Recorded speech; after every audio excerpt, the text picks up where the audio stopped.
Hey everyone, welcome back. Today we're diving into the Honkai Star Rail Best Characters Tier List 4.1, and trust me, this update shakes things up in some pretty interesting ways. If you've been wondering which characters are absolutely dominating the battlefield right now, which ones are carrying the hardest in endgame content, and who's worth investing your precious resources into, you're in the right place. We're breaking down the strongest units across every role so you can build smarter, hit harder, and clear content more efficiently. But before we jump in, let's get one thing straight. This isn't just about picking whoever sits at the top of the list. Honkai Star Rail is all about team synergy, smart rotations, and how well you understand your characters. Even someone ranked a bit lower can become a total monster with the right teammates and strategy behind them. So think of this tier list as your roadmap, not a rulebook. Now let's get into it and see who's truly ruling the meta in version 4.1. I'm quickly moving on to the video, and I'm ranking characters in Honkai Star Rail. Before we start, if you enjoy these types of list videos, don't forget to like the video and subscribe. Enjoy watching. The characters in this tier are, in order from top left to bottom right, Sampo, Sealer, Gepard, Trailblazer, Destruction, Trailblazer Preservation, Yukong, and Young King. Let's talk about the E tier in Honkai Star Rail, and yes, these are characters many of us built, invested in, maybe even loved at some point, but the meta has moved on, the numbers have shifted, and unfortunately not everyone kept up. First up is Sampo. Now, he still technically belongs to a damage over time archetype, and that niche does exist. The problem is that within that archetype, his personal value has dropped off hard. Other units simply bring more damage, better scaling, or stronger synergy. So while he is not completely unusable, you are usually choosing him because you like him, not because he is the optimal pick. Then we have Silu, and this one is painful. Yes, she has potential if future buffs or new teammates push her back into relevance, but right now, her numbers just do not compete with the current damage dealers. Her matchups feel worse, her scaling feels dated, and when you compare her to modern hypercarries, she falls noticeably behind. She used to define the meta, now she struggles to keep up with it. Gepard is next, and the issue here is not that shielding is bad, it is that shielding alone is not enough anymore. Modern defensive units are expected to bring multiple layers of utility, whether that is healing, cleansing, buffs, debuff resistance, or damage contribution. Gepard's traditional shielding style just does not meet those expectations. He is stable, sure, but stability without additional value is not cutting it in endgame content.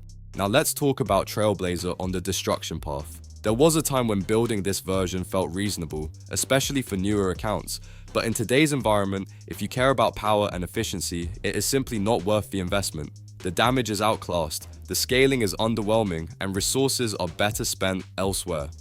It is not about being unusable, it is about opportunity cost. Trailblazer on the preservation path is in a similar spot.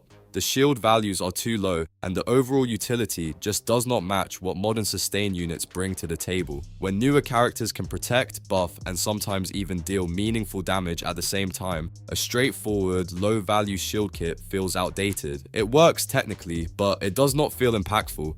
Yukong is an interesting case. On paper, her ceiling still exists. The theoretical maximum value she can provide looks impressive, but the consistency cost is just too high. The timing requirements, the rotation constraints, the setup needed to fully optimize her buffs make her feel clunky compared to newer supports who provide strong benefits with far less effort.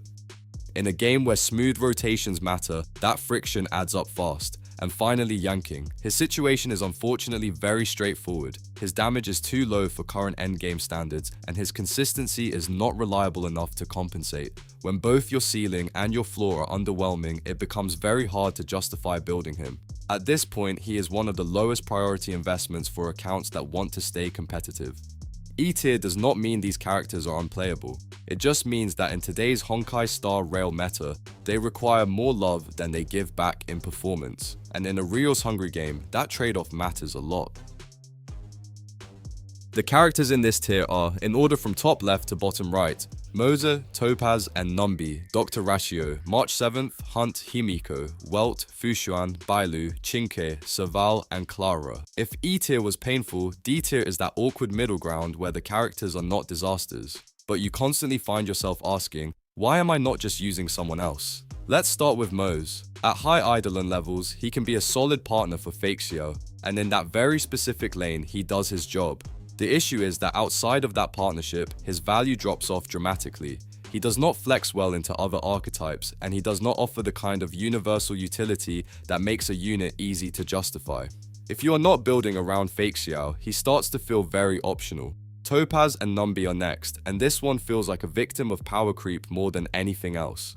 Her follow-up, attack synergy, and utility are still real. The problem is that premium follow-up teams have become extremely competitive, and newer characters have squeezed her role tighter and tighter.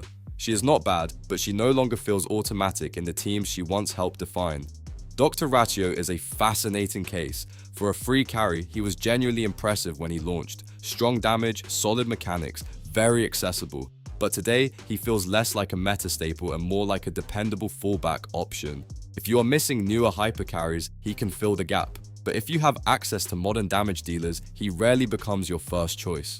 March 7th on the Hunt Path is a good example of a bridge character. For newer accounts, she is perfectly fine. She helps you clear early and mid-game content without too much struggle. The problem is long-term value. As your roster expands, she does not scale into endgame priorities very well. Investing heavily into her usually does not pay off once stronger options become available. Himeko has carved out a niche in pure fiction, and in that specific mode, she can still put in work as a budget option. The issue is that outside of pure fiction, she often looks uncomfortable. Her damage profile and pacing do not translate cleanly into other endgame modes, so she ends up feeling like a specialist you pull out for one job rather than a flexible core unit. Well is another character whose theoretical value sounds amazing: slows, turn manipulation, control potential. On paper, it all looks fantastic.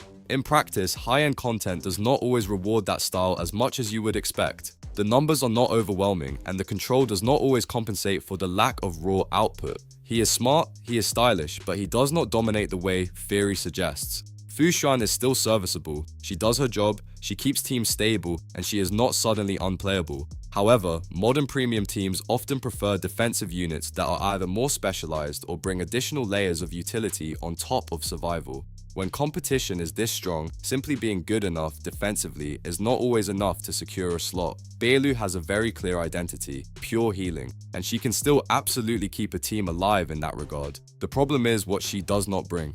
No cleanse, limited additional utility, and very little interaction beyond raw healing numbers. In today's environment, sustained units are expected to do more than just restore health. That gap hurts her badly. Qingque remains one of the most entertaining characters to play when the tiles line up and the numbers pop off. She can absolutely produce damage in the right circumstances, but the randomness and setup make her feel more like a fun side project than a serious competitive priority.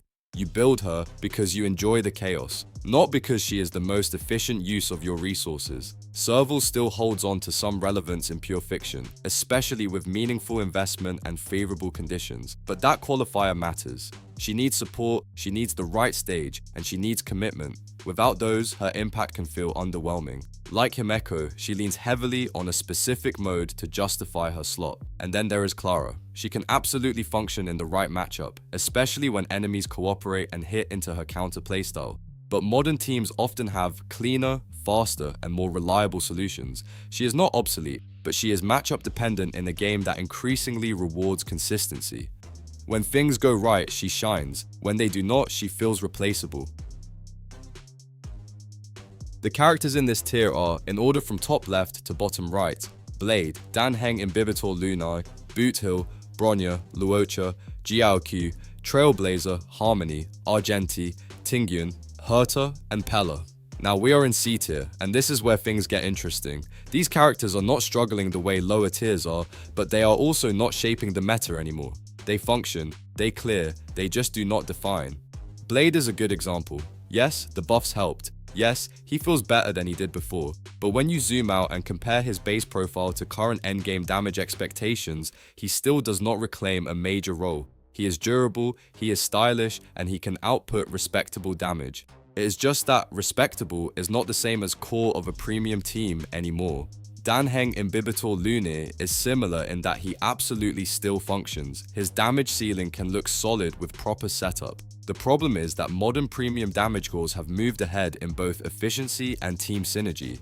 He requires significant investment and specific support to shine, and even then, he often ends up trailing behind the current top hyper carries. Boothill has benefited from Dahlia, making him easier to pilot, which is a real quality of life improvement. His gameplay feels smoother and less punishing. Even so, when you look at overall account priority, he still falls behind stronger modern damage dealers. He is viable, but rarely the first name you reach for when optimizing a higher-end team. Bronya is one of those characters that feels almost historic. She remains a fine standard banner stopgap and can absolutely hold a team together. However, newer supports have brought more specialized buffs, better synergy, and more efficient rotations. As a result, Bronya has been pushed out of many top-end cores. She still works. She just is not the default queen of support anymore.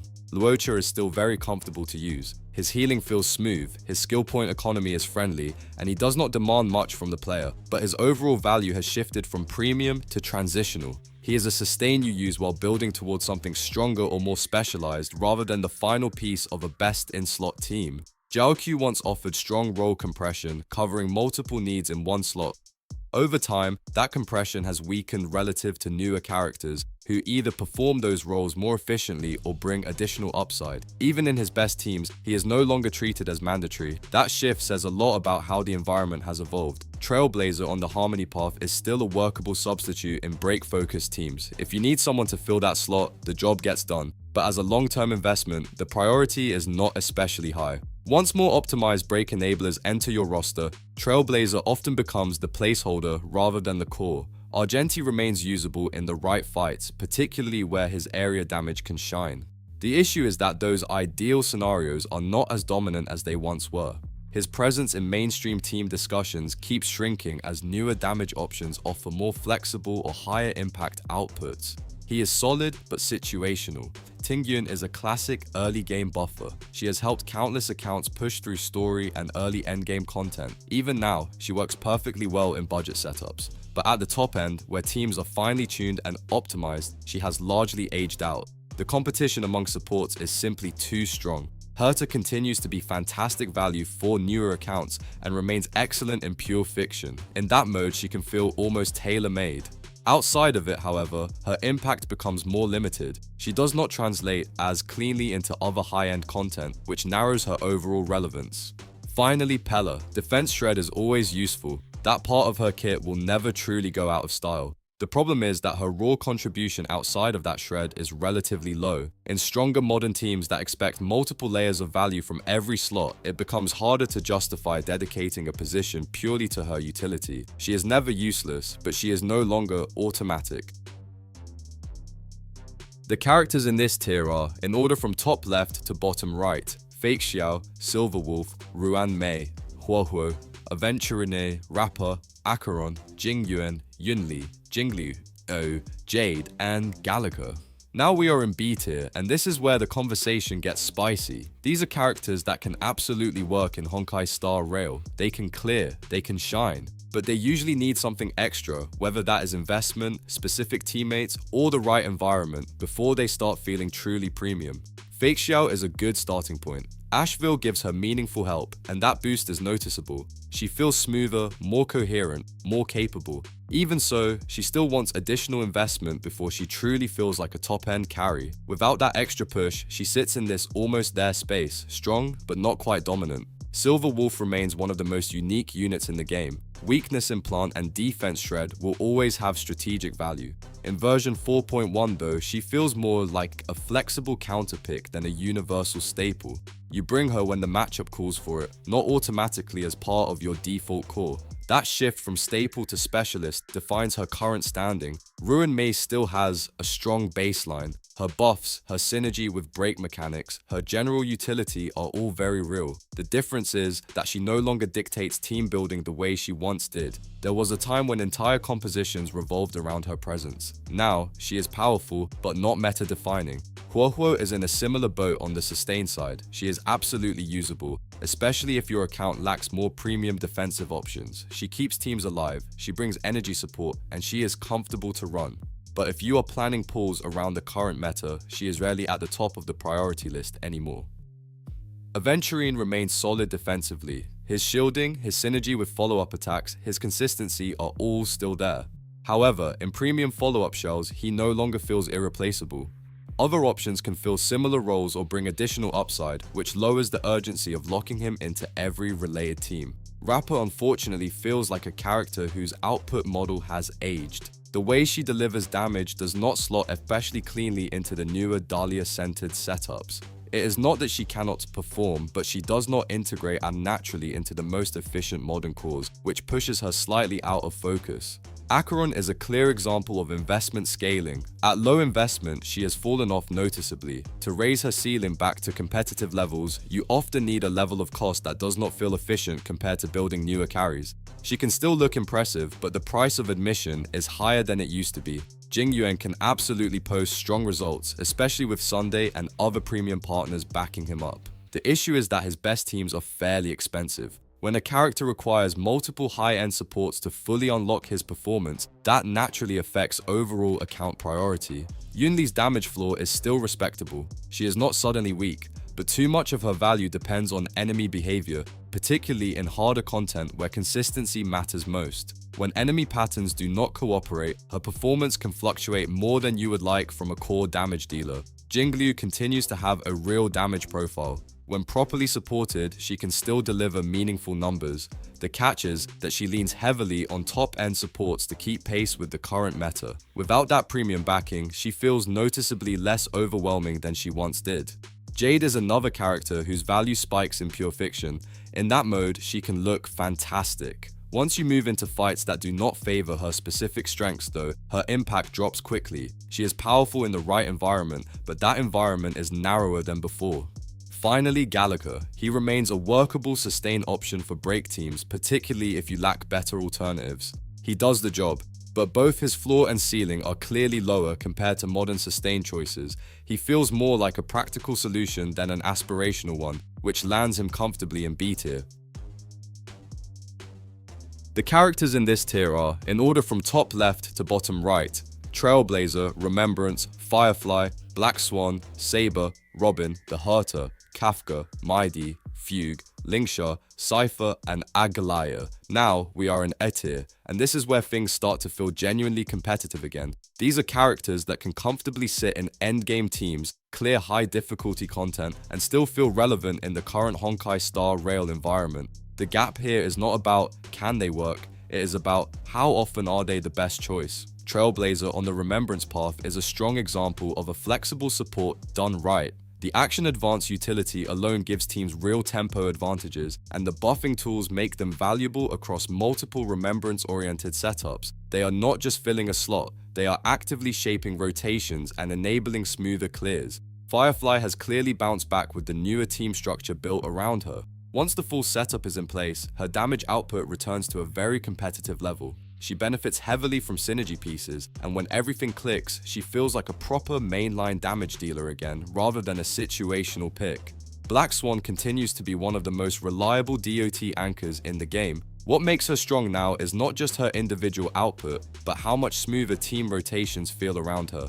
With better supporting pieces and improved synergy, she converts damage overtime setups into consistent, high-value damage engines. Saber brings strong raw multipliers to the table, and that is her identity in one sentence. As long as the team can consistently feed her energy and keep her cycle going, she maintains very respectable damage output. She is not overly complex, but she rewards proper support investment with steady performance. Robin remains one of the most stable traditional supports available. Her value is not flashy, but it is consistent across both follow-up focused teams and more standard direct damage compositions. She fits into multiple archetypes without feeling forced, which is exactly what keeps her in A tier.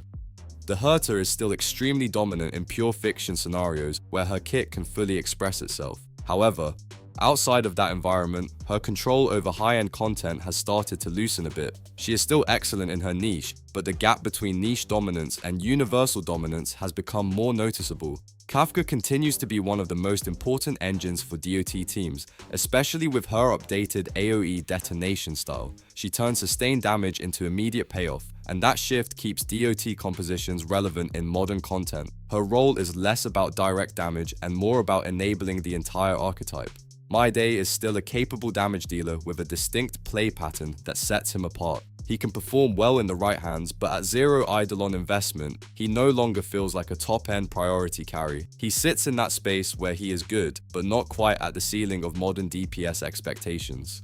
Fugue has a very defined identity within break teams. She is not trying to be a universal powerhouse. Instead, she functions as a key structural piece that completes specific compositions. That clarity of role keeps her valuable, even if she does not stand out as a standalone carry.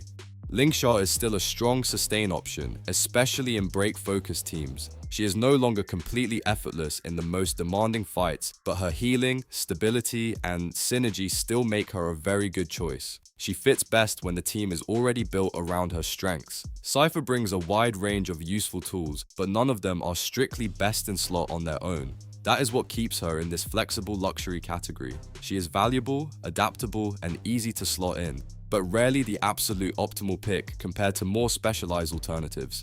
Aglaya is one of the strongest remembrance carries right now, especially in multi-target content.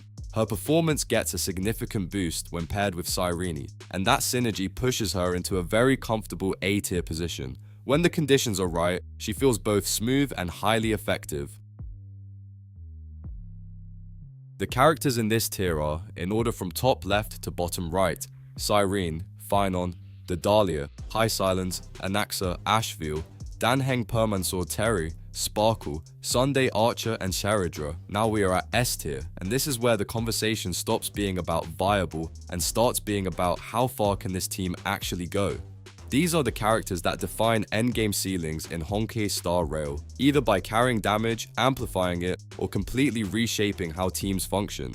Cyrene sits right at the center of that discussion. Her charging mechanics and team-wide buffing are both extremely impactful, especially in Castoris-focused setups. She does not just support the team, she actively raises the ceiling of what those teams can output, which is exactly what separates S-tier supports from everything below. Phynon is still one of the most absurd single-target damage dealers in the game. Even with the current evaluation leaning toward higher investment and premium teammates, his peak output remains extremely high. When fully enabled, he is the kind of character that can delete encounters before they even fully stabilize. Daedalus represents a very modern damage core design. She delivers premium super break value while still maintaining flexibility outside of strict break-only environments. That hybrid identity is a big reason she sits at the top, because she is not locked into a single rigid archetype to stay relevant. High Silence is a major upgrade piece for DOT compositions. With her in the lineup, Kafka and Black Swan teams feel noticeably more stable and more consistent in damage output. She does not just add numbers, she smooths out the entire DOT damage curve in a way that makes the archetype feel much more reliable. Anaxa stands out as a low investment powerhouse. His weakness coverage is reliable, his single target contribution is strong, and when paired with Cyrene, his value spikes even further. He is one of those characters that performs above expectations even before heavy optimization. Ashvale is a premium follow-up core that brings both damage and utility in one package. The key nuance here is value overlap. If your account already has strong established follow-up teams, his pull value naturally decreases. He is powerful, but not always essential depending on roster depth. Danheng Permanzorateri is one of the strongest protection-focused pieces for premium follow-up compositions. What makes him S-tier is not just raw sustain, but how well he maintains team tempo while keeping the squad stable. He protects without slowing the entire engine down. Sparkle has made a strong return thanks to improved skill point economy. That single change alone pushes her back into top-tier territory. She remains one of the smoothest and most effective premium buffers in the game, especially in teams that rely on frequent skill usage. Sunday continues to be a highly flexible and powerful support. His action advance, buff suite, and overall output make him fit into multiple high-end team structures. He does not just boost damage, he actively accelerates team rotations, which is often just as important. Archer is currently one of the strongest single-target damage dealers available. With recent team improvements supporting him, his performance has climbed closer to the top of the premium carry bracket. He is consistent, efficient, and extremely threatening in focused encounters. Finally, Sharidra functions as a force multiplier for select carries. Her ability to greatly amplify turn value makes her extremely powerful, but her best results are often tied to fairly specific premium team shells. When she fits, she elevates. When she does not, her value becomes more situational. The characters in this tier are, in order from top left to bottom right, Hyacine, Everknight, Castorice, Tribby, Sparksy, and Yao Guang. Now we are at S+ tier, and this is where the conversation basically shifts from strong characters to account-defining units. These are the ones that don't just perform well in Honkai Star Rail, they actively reshape how entire team archetypes function when you own them. Hyacine is a perfect example of an elite sustain done right. She combines cleanse, speed control, and strong healing into a single package, which is already rare on its own. What makes her S+ is how universally she fits. Across different teams, different modes, and different pacing demands, she consistently feels like a long-term upgrade rather than a situational pick. Everknight sits at the core of remembrance-focused damage structures. Her value comes from how sharply she increases single target pressure while also scaling extremely well when the entire team is built around remembrance mechanics. In those setups, she is not just helpful, she becomes one of the main reasons the archetype reaches its highest ceilings. Castorice remains a top-tier carry even in version 4.1, and her kit explains why. She delivers elite damage output while also bringing unusually strong survivability through her backline revive utility.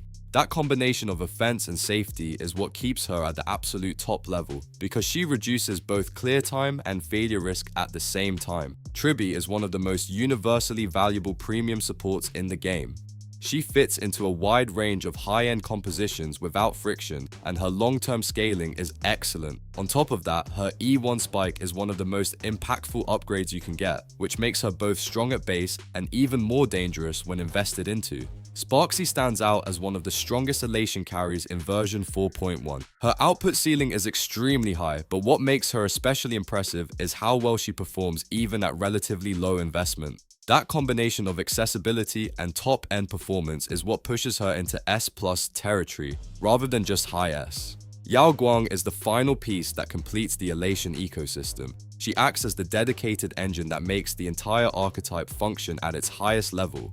Without her, elation setups lose consistency and flow. With her, the archetype becomes one of the most complete and threatening damage structures available, which is exactly why she earns a must-have status in that team environment.